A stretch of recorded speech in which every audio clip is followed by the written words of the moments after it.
Hello guys, welcome back to another video. So today we're just going to be kind of recapping basically what happened with KRC-20 yesterday. So we made a video, we put it out a little bit earlier than normal just so you guys could take advantage of the rewards that were coming onto the network.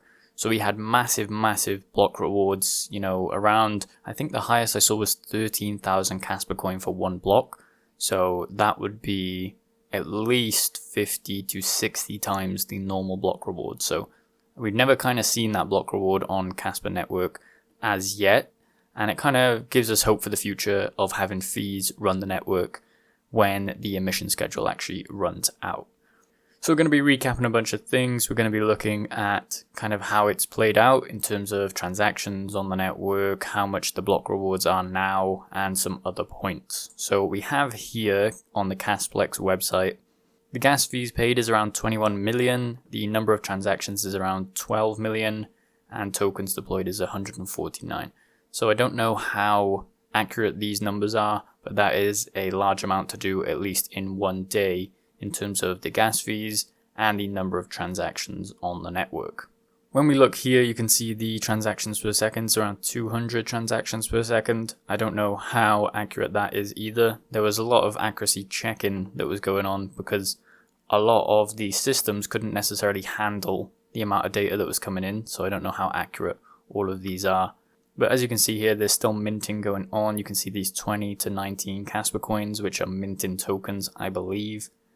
Number of addresses have spiked up, and the number of transactions have spiked up within the day. So even 115,000 there, 310,000 there, and 390,000. I'm sure it's a lot more than that when we have the extra day added on. So we'll have to wait and see there on that. When we're looking at the block rewards, still we can see kind of relatively high block rewards, but not as much as 13,000. We saw in yesterday's videos around 2,000 to 5,000 at launch time. I think there were some relatively bigger blocks coming in, but I'll explain a little bit more why the block rewards was so high in comparison to KRC-20's last launch. But firstly, you still have relatively high block rewards, so 181, so that's about double. This one's a normal one, this one's normal, 321, 278, 87 there, 87, 180, 385. So you can still see that people are still minting on the network, which means that there's still going to be block rewards, but not as big as we were seeing yesterday, with basically 20 times the rewards for mining on whatever machine you had. On Mine the ASIC, you can kind of see how much rewards. I don't think this is actually coming through necessarily because this is daily outputs, but it's around $16 a day. So I think even on the KS0, you were getting at least 10x your rewards from mining. I know a lot of people stuck their machines on, and I did say in a video previously to stick your machines on because this was going to happen. And subsequently, we had those massive blocks that we've seen. Kaspa Explorer, we can see we're around 1 exahash there. You can see just latest transactions, stuff like that.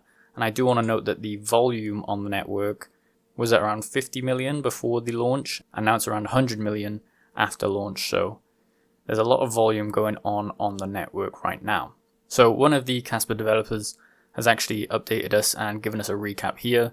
So we have a recap of the KRC-20 launch and its consequences now that almost 24 hours have passed. He does go on to say that they want to stress that they only found one bug in the Kasware yesterday at around 11 PM Israel time. I was saddened to find out that some community members lost funds due to completely avoidable third-party bugs. And this is why the block rewards were so high, I believe, because the Kasware wallet that people were using to transact was given very high network fees to actually send transactions, and they weren't given warning of how much it would cost to actually mint a token on the network, and that basically went into the block automatically, and that's why we had those massive fees, is because of this wallet error that we saw there. So a lot of people did lose out, but the miners were basically printing money for the first 24 hours, I believe.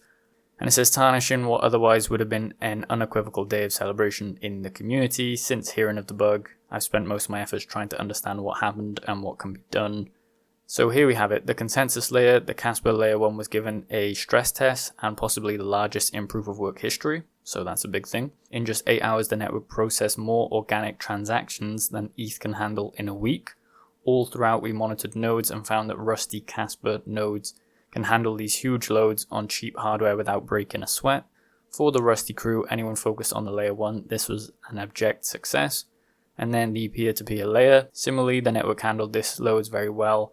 At no point was it hard to find peers, and at the height of the pressure, syncing nodes worked perfectly, even with a mempool of 50,000 transactions in queue, the highest that has been tested. Nodes were able to sync from scratch in less than an hour. The main thing that we would want to focus on right now is the mempool. So he says here that this is the real star of the show. The modular refactoring of the mempool withstood queues in the 6 digits without flinching. So if you want to see the mempool, I believe it's here. So this was up to 6 digits. It's around 3 digits now, but that's pretty much nothing because that gets processed very quickly. I remind you again that we have nodes running on century-old laptops and Raspberry Pis. We have already done bigger stress loads on testnet 11, so weren't terribly surprised. But seeing the Rusty nodes working like clockwork under an excessive strain caused by more than 50 coins deployed on the same day provided very strong affirmations to just how much the wonder of Rusty Kaspa is. I was also fortunate enough to wake up in time to see the point where the rate of transaction issuance went below the network capacity, enjoying the sight of the mempool clearing down from 6 digits to 0 in less than 5 minutes. So basically taking, whatever it was, 100,000 transactions and clearing it down in 5 minutes, which we kind of really haven't seen on a cryptocurrency ever before. Moreover, the fee estimation features seem to work extremely well. Fee estimation on DAGs is trickier than one might think. I think you'll write a post about it soon. The bottom line is that even in light of the extremely chaotic usage, not a single node had to be restarted. The ecosystem, and this is where things go a bit sour, after a few hours it became apparent that one of the third-party wallets, so Kasware, and I said this is why the transactions or the block rewards were so high, they had incorrectly implemented basically the fee policy within the DAG, or within the wallet, sorry. And I'm not sure on the details, but it seems their logic for some reason mixed and minting changing the UTXOs, causing the change to go to the miner. So in some situations, a person with a single UTXO of Kaspa wanted to pay for fee of Y. Instead, they found that they actually paid for X and Y. And this could be terribly painful, as basically you're spending the extra money to send that transaction on somebody else's behalf, I believe.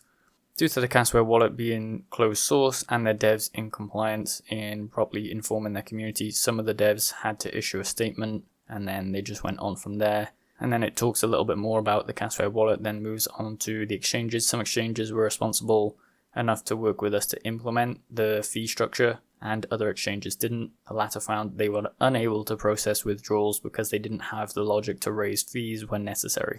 So that might have been a problem with the exchanges, where they didn't really know how to handle the network fees and didn't know how to process them accordingly. So there might have been exchanges that didn't actually process transactions on that day. Then it goes over to say, for me, the launch as a whole very bittersweet. Everything was almost perfect. The one thing that went wrong, besides the exchanges, is the third-party wallet bug. But the consequences of this bug fell on the Kaspa community, which saddens him very much. So overall, it did go very well, as we have seen. I know for the miners, at least on our side, it went very well. We saw fees of up to, I think, 15 Kaspa coin in terms of the fast one, and the normal one was around 7 to 5. I think that ticked up a little bit more into the day. On the video, it shows the highest of being 22 Kaspa coin on the fast fee right there. But as I said, that's obviously how they implement the fees, and that Kasware wallet didn't do very well with that. So if we just refresh this here, we can see that the latest block is coming in and it's 321. So there still is, fairly good blocks that are about 2, 3, 4 times the Kaspa emission schedule rate right now that are still coming into the network, and you can still take advantage of them. I don't know how long that is actually going to last overall. Then when we look at Kaspa on hashrate NO, you can see the revenue per 1 terahash is absolutely sky high up here. So it goes up to 9 from around 131, and then the yield of Kaspa coin also goes up, so around 6 to 7 Kaspa coin, all the way up to around 53 Kaspa coin per terahash. Same, we can just see this displayed here for price and revenue. So I'm surprised that the price didn't go up with more people buying, but it might be the exchanges that they couldn't process the transactions, and therefore on their end they basically couldn't do anything and the price kind of stagnated. As I said, we've seen about a double in volume over the past 24 hours on trading volume, But the Kaspa price has actually gone down since that. So it got up to around 18 cents and then it's come all the way down to around 16 by there, I think. The latest price is 16.8 cents. So overall, a good launch. We did take advantage of the block rewards being very high. Obviously, some people had those massive block rewards. If you hit one solo, please let me know in the comments. And let me know how you think this is going to affect Kaspa block rewards going on to the future. Are we still going to see slightly higher block rewards in the future for these as well, or not, with more tokens obviously coming out?